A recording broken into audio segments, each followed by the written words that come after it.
Eh bien salut YouTube, c'est JP de Top Factory. L'apparition de la vie sur Terre a pu se faire selon plusieurs facteurs. Parmi eux, la distance qui sépare notre planète et notre étoile, le Soleil. Malheureusement, ce sont des astres qui ne sont pas éternels. Pour chaque étoile sans exception, il lui arrivera tôt ou tard d'être à court de carburant, et c'est alors qu'elle mourra. Pour les plus massives d'entre elles, ce phénomène est connu sous le nom de supernova. Vous allez voir dans cette vidéo qu'il s'agit en fait d'une succession d'événements qui suivent l'implosion d'une étoile massive. Ces phénomènes qui sont rares selon notre perception du temps sont pourtant choses courantes dans l'univers qui nous entoure. Ces morts spectaculaires des étoiles sont indispensables à la bonne marche de notre univers et vous allez savoir pourquoi. C'est donc sans plus attendre que je vous invite à découvrir ces 10 choses à savoir sur ces si fascinantes supernovas.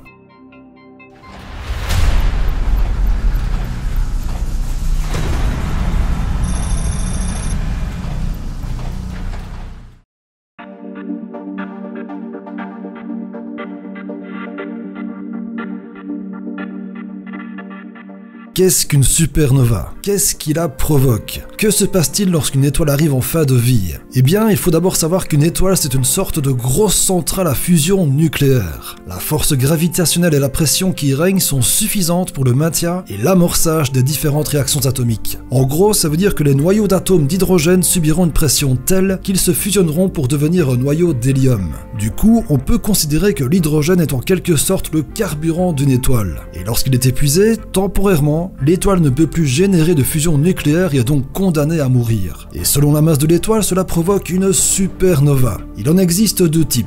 La supernova thermonucléaire et la supernova à effondrement de cœur. Et si vous ne voyez pas du tout de quoi il s'agit, rassurez-vous, c'est ce qu'on va voir plus en détail juste après cette transition.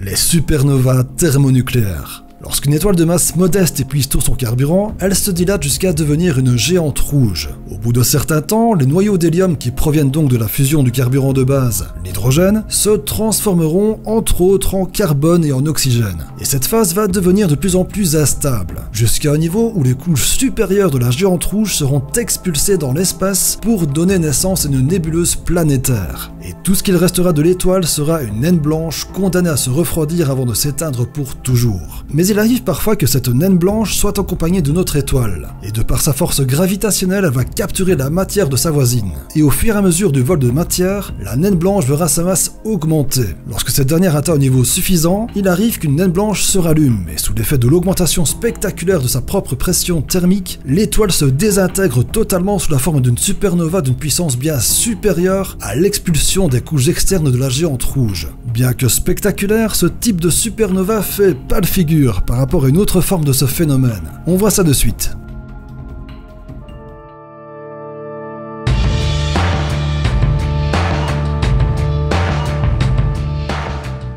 Les supernovas à effondrement de cœur. Le début du processus est le même que pour les supernovas thermonucléaires, sauf qu'il s'agit d'étoiles bien plus massives. Lorsque son hydrogène est épuisé, il y aura pendant un certain temps une continuité de fusion de noyaux d'éléments, et ceux-ci vont devenir de plus en plus lourds, jusqu'à un point tel que la fusion nucléaire ne sera plus possible. Ces éléments lourds s'accumuleront dans le noyau, et vu l'absence de fusion, celui-ci se refroidira et se contractera sous l'effet de sa propre gravité. La pression deviendra alors tellement forte que les électrons et les protons fusionneront pour devenir des neutrons. Le cœur de l'étoile morte est à ce moment-là une grosse boule de neutrons qui finira par s'effondrer sur elle-même tellement la gravité y est forte. Les couches externes de l'étoile seront alors expulsées dans l'espace dans un dégagement d'énergie titanesque, pour donner parfois naissance à des gigantesques nébuleuses. Et tout ce qu'il reste de l'étoile devient alors soit une étoile à neutrons, ou pour les étoiles qui étaient les plus massives, un trou noir.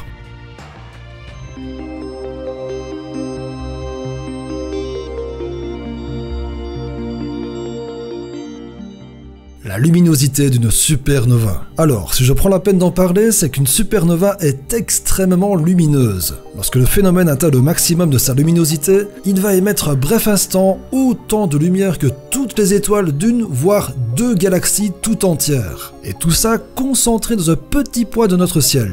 La lumière est tellement forte qu'une supernova qui se produit pas trop loin de chez nous, à savoir dans notre galaxie ou dans une de nos voisines, peut être visible à l'œil nu, même en plein jour. C'est pourquoi, à une certaine époque pas si lointaine, les supernovas étaient considérées comme des naissances d'étoiles, alors qu'en fait c'est tout le contraire. On sait aujourd'hui qu'il s'agit d'une mort spectaculaire d'une étoile massive. Mais quoi qu'il en soit, c'est un phénomène auquel j'aimerais assister un jour, même si les chances sont vraiment minimes. Et vous allez savoir tout de suite pourquoi.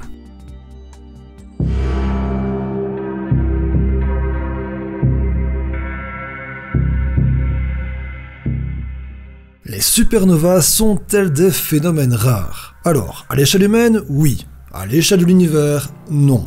L'observation d'une supernova depuis notre Terre fait partie de ces choses pas si faciles à faire. En effet, on estime que dans la Voie lactée, il s'y produirait une supernova par siècle. Par contre, si on prend la taille de l'univers et ses milliards d'étoiles, on estime qu'à chaque seconde de notre temps, il se produirait une supernova. Ça veut dire que durant chaque minute qui s'écoule pendant que vous regardez cette vidéo, 60 supernovas se produisent dans notre univers. Des phénomènes qui sont pour nous titanesques, mais qui nous montrent surtout la petitesse de notre monde quand on le compare à la fréquence de ces supernovas à l'échelle ridicule en comparaison à la grandeur de l'univers.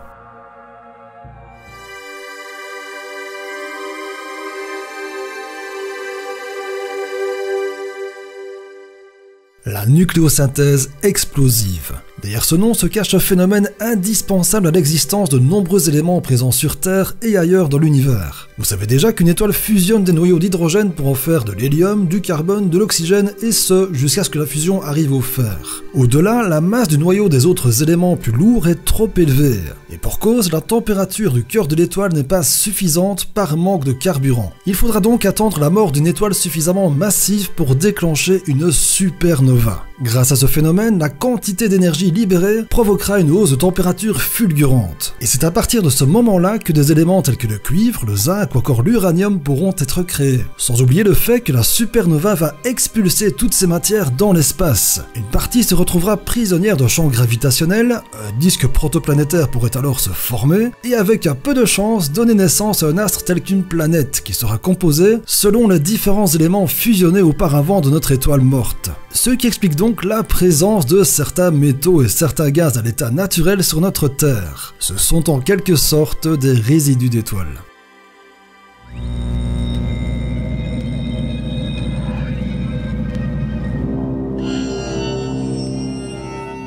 Une supernova imposteuse. Elle porte bien son nom, car mis à part une luminosité bien plus faible qu'une supernova classique, elle en a visuellement toutes les caractéristiques. À première vue, on a vraiment l'impression qu'une étoile vient d'éjecter ses couches externes. Mais évidemment, ça n'est pas le cas. Du coup, qu'est-ce qui déclenche ce phénomène pouvant nous induire en erreur? Eh bien, on n'en est pas vraiment sûr. Mais l'idée la plus adoptée est qu'une étoile aurait dépassé la limite d'Eddington.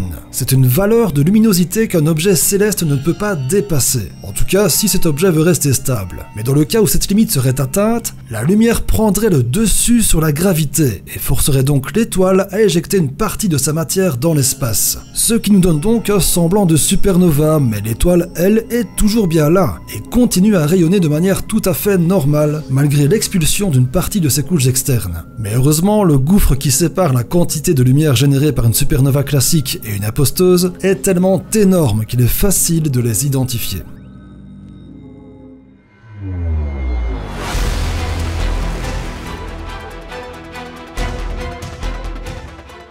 Une hypernova. Si vous pensiez que nous avions atteint la limite en termes de puissants phénomènes, détrompez-vous. Une hypernova fonctionne comme une supernova à effondrement de cœur. À la seule différence que l'étoile ayant épuisé son carburant était si massive que le cœur de l'étoile deviendra obligatoirement un trou noir gargantuesque. La quantité d'énergie dégagée est telle que 2 immenses jets de plasma jailliront de chacun des 2 pôles du trou noir. Et pour vous faire une petite idée de l'ampleur de ce phénomène, la bombe nucléaire la plus puissante jamais testée est la Tsar Bomba, qui a libéré une énergie de 210 millions de milliards de joules, soit 21 et 16 zéros qui suivent.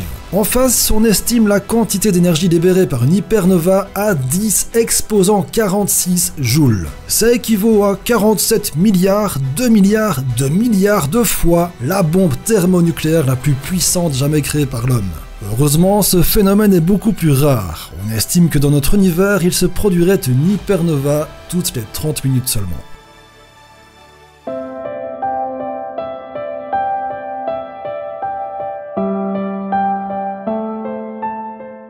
Les rémanents. Lorsqu'une supernova se déclenche dans l'univers, cela expulse bon nombre de matière dans l'espace au détriment de la vie de l'étoile. Mais cette mort stellaire nous permet d'observer de fabuleux objets dans notre ciel appelés aussi les rémanents. Il s'agit principalement de nébuleuses. Ce sont de gigantesques nuages de gaz et de poussière étalés sur de très longues distances. Bien qu'ils soient absolument merveilleux à observer, ces objets issus de la mort d'une étoile sont également la zone où de nouvelles étoiles peuvent se former. La gravité des différents éléments fera en sorte qu'ils vont s'attirer les uns vers les autres, jusqu'à former une sphère. Dans celle-ci, les éléments tournent à une vitesse vertigineuse, jusqu'à arriver à un point où la température sera suffisante pour amorcer la fusion nucléaire, ce qui aura pour effet d'allumer une nouvelle étoile.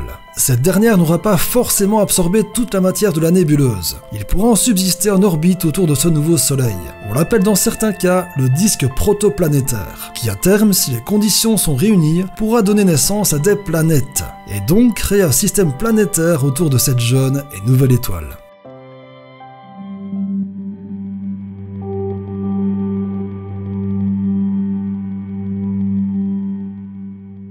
Notre Soleil. Que se passera-t-il lorsque notre étoile aura consommé tout son carburant? Si vous avez bien suivi, l'une des conditions de déclenchement d'une supernova est une étoile suffisamment massive ou une étoile binaire. D'ici 5 à 7 milliards d'années, notre Soleil aura épuisé tout l'hydrogène contenu dans son noyau. La fusion nucléaire de base s'arrêtera. Ce manque d'énergie ne pourra plus compenser la pression des couches externes du Soleil et vont donc s'effondrer. Ce phénomène déclenchera une autre fusion, celle de l'hélium en carbone. Cette nouvelle énergie va dilater à nouveau le cœur et progressivement les couches externes, jusqu'à ce que notre étoile devienne une géante rouge. Sa taille aura augmenté à un point tel que ses frontières auront dépassé l'orbite de la Terre. Lorsqu'un nombre suffisant des couches externes aurait été expulsé, le Soleil rétrécira pour devenir enfin une naine blanche extrêmement chaude. Et s'en suivra un refroidissement progressif jusqu'à ce que notre étoile s'éteigne et devienne obscure et froide à tout jamais. Épisode terminé, j'espère que ce petit périple spatial vous a plu. Si c'est le cas, ne partez pas avant d'avoir mis votre petit pouce, le commentaire et l'abonnement si ce n'est pas déjà fait. Moi je vous dis à très vite pour une prochaine vidéo, alors en attendant prenez soin de vous les amis. Ciao!